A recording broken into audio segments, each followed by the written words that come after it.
تب تک مسئلہ حل نہیں ہو سکتا.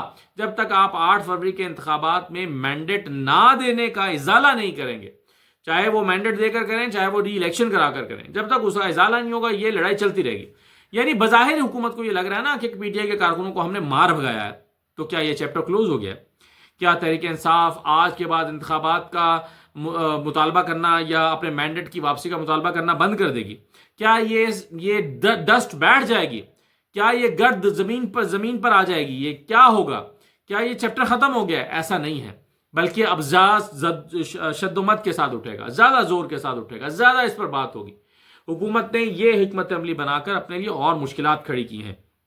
یہ اب زیادہ اپوزیشن کی جماعتیں زیادہ زور کے ساتھ اس معاملے پر بات کریں گی.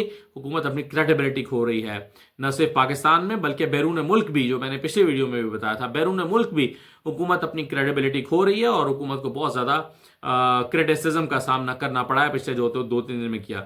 بظاہر انہیں لگتا ہے کہ ہم نے تحریک انصاف کو مار بھگایا ہے اور ہم نے پی ٹی آئی سے جان چھڑا لی ہے, اور اب شاید کئی ہفتے تک یہ دوبارہ احتجاج کی کال دینے کی پوزیشن میں نہ ہو. اچھی پریس کانفرنسز کرنے کا بھی نون لیگ کو موقع مل گیا ہے. ایک ایسی پریس کانفرنس جس میں پی ٹی آئی کو خوب تانے مارے جا سکتے ہیں, مینے دیے جا سکتے ہیں, ان پر خوب جو ہے وہ جملے کسے جا سکتے ہیں, ان کے بھاگنے پر باتیں بنائی جا سکتی ہیں, بشرا بی بی کے جو ہے وہ سیاسی کردار پر بات کی جا سکتی ہے. یہ سب کچھ تو ہو سکتا ہے, لیکن اس سے 8 فروری کے نتائج کا مسئلہ حل نہیں ہو سکتا. یہ میرا خیال ہے کہ مولانا فضل الرحمان نے صحیح بات کی ہے. عمران خان پر نئے مقدمات بنا دیے گئے ہیں. عمران خان, ان کی پارٹی قیادت, کارکنوں پر 8 نئے مقدمات بنائے گئے ہیں, جس میں سینکڑوں لوگوں کو نامزد کیا گیا ہے. کچھ اس میں نامزد ہیں, کچھ جو ہے وہ نامعلوم افراد بھی اس میں ڈالے گئے ہیں. تو نئے مقدمات عمران خان کے اوپر بنائے گئے ہیں. اور کیا مقدمات بنائے گئے ہیں کہ جی انہوں نے اس احتجاج کی کال چونکہ انہوں نے دی تھی, ملک میں جو فساد ہوا ہے اس کے ذمہ دار وہی ہیں, اور جو کچھ ہوا ہے اس کے وہی ذمہ دار ہیں, تو اس لیے نئے مقدمات ان پر قائم کر دیے گئے ہیں. تو اب یہ جو موجودہ مقدمات ہیں ان کے ساتھ ساتھ ان کو ان مقدمات کے حوالے سے بھی جو ہے وہ سماعت ان کی ہوگی, یا یہ مقدمات بھی عمران خان کے اوپر چلیں گے. اس میں دہشت گردی کی دفعات ڈالی گئی ہیں, کار سرکار میں مداخلت کی ڈالی گئی ہیں, اسمبلی ایکٹ جو نیا منظور ہوا ہے اس کی ڈالی گئی ہیں, دہشت گردی, بہت ساری دفعات ڈال کے یہ جو ہے وہ مقدمات بنا دیے گئے ہیں.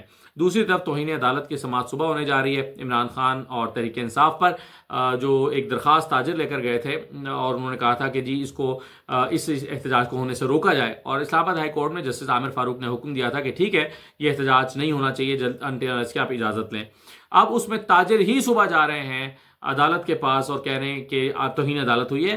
پی ٹی آئی نے بات نہیں مانی ہے حکومت عدالت کی, اس لیے ان کے خلاف کارروائی کی جائے. تو صبح عامر فاروق صاحب کی عدالت میں اس پر جو ہے وہ سماعت ہونے جا رہی ہے. تو یہ ہو رہا ہے.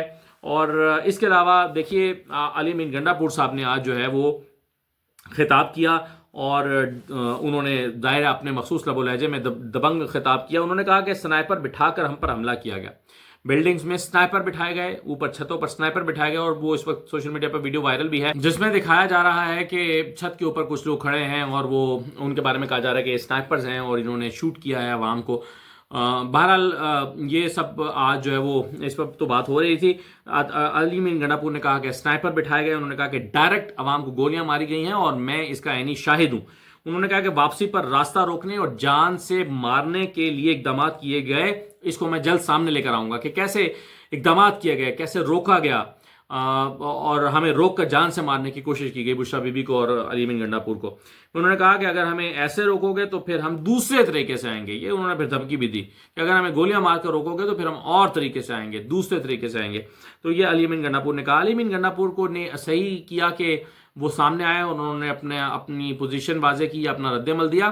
لیکن پاکستان تحریک انصاف کے مجموعی طور پر رہنما آج ایک دفاعی پوزیشن پر رہے, خاموش رہے, غائب رہے, اور انہوں نے حالانکہ شاید ہونا تو یہ چاہیے تھا کہ وہ آ کر حکومت کے جو اقدامات تھے اس کو کریٹیسائز کرتے, اپنے کارکنوں کو مارے جانے کے معاملے پر گفتگو کرتے، تفصیلی گفتگو کرتے اور اس پر back to back press conferences ہوتی، لیکن تحریک انصاف ایسا لگتا ہے کہ اپنے مسائل میں الجھی ہوئی ہے، آپس کی پوائنٹ سکورنگ میں الجھی ہوئی ہے، مورد الزام ٹھہرانے کے معاملے پر الجھی ہوئی ہے کہ کون ذمہ دار ہے، کیا ہوا، کون اس کا۔ حالانکہ تحریک انصاف نے بہت کچھ گین بھی کیا ہے۔ تحریک انصاف نے ایک ایسا احتجاج کر کے دکھایا ہے جو تاریخ میں نہیں ہوا۔ تحریک انصاف نے ایک ایسا احتجاج کر کے دکھایا ہے جس میں انہوں نے اپنا وعدہ پورا کیا ڈی چوک میں جانے کا۔ تحریک انصاف نے ایک ایسا احتجاج کر کے دکھایا ہے جس میں اس کے کارکنوں، جن کے بارے میں کہا جاتا ہے کہ وہ برگر کارکن ہیں، انہوں نے ثابت کیا کہ نہیں وہ سختیاں جھیل سکتے ہیں، حکومت کی فسطائیت کا مقابلہ کر سکتے ہیں۔ تو تحریک انصاف نے بہت کچھ گین کیا ہے، لیکن حیران کن طور پر پوری پارٹی دفاعی پوزیشن پر ہے، گھبرائی ہوئی ہے، پریشان ہے، بیک فٹ پر ہے۔ تو مجھے نہیں پتا کہ تحریک انصاف نے یہ اسٹریٹجی کیوں بنائی ہے، اور اگر سوچ سمجھ کے بنائی ہے تو پھر تو نہایت کمزور اسٹریٹجی ہے، اور اگر بس آج سب نے خاموشی اختیار کی ہے تو پھر یہ ایک اور بات ہے۔ یہ جو آج تاثر سارا دن دیا جاتا رہا نا حکومتی پریس کانفرنس سے کہ ریاست جیت گئی ہے، عوام ہار گئے ہیں، عوام نہیں ہارتے، ریاست اس طرح نہیں جیتی، عوام کو ہرا کر ریاست نہیں جیتتی، ریاست ہمیشہ عوام کی جیت کے ساتھ جیتتی ہے۔ یہ کوئی عوام پاکستان کے عوام ہیں، یہ دشمن ملک کے عوام نہیں ہے، یہ پاکستان کے عوام ہے۔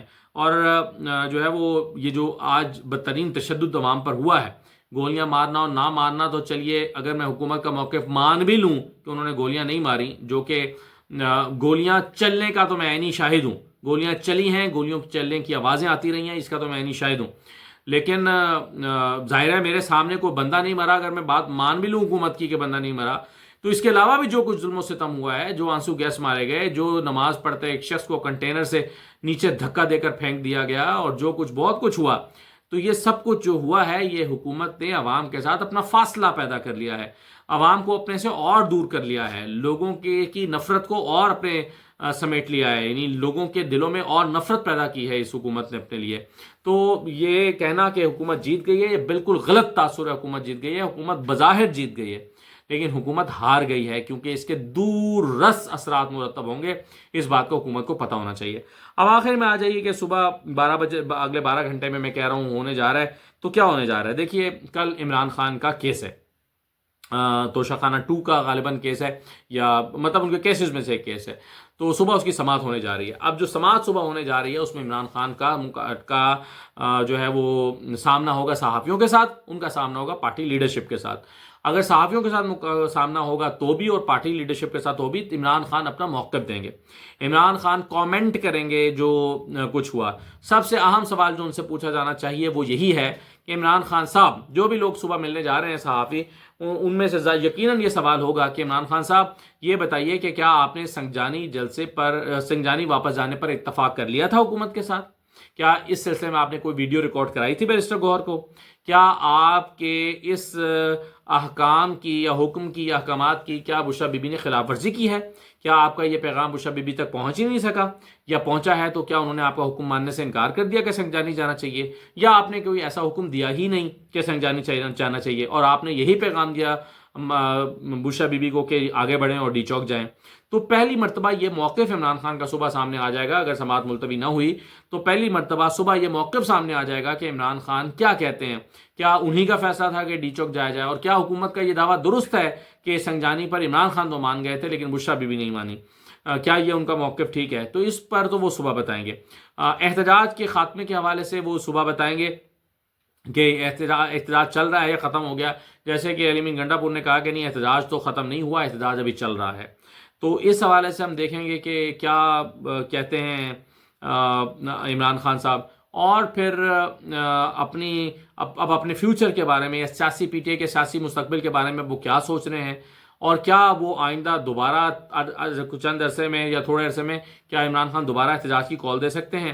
ان تمام چیزوں پر عمران خان ہی اپنا موقف واضح کریں گے، اور میرا خیال ہے کہ صبح عدالت میں، اڈیالہ جیل میں جب عدالت لگے گی تو وہاں صحافی موجود ہوں گے، تو یہ سوالات ان سے ہوں گے، تو کل ہمیں صبح پتہ چل جائے گا کہ اب وہ پارٹی کو کیا ہدایات دے رہے ہیں، پارٹی کے لیے کیا لائحہ عمل بنا رہے ہیں، اور پارٹی کو اب آگے کرنا کیا ہے۔ اجازت دیجیے، اللہ حافظ۔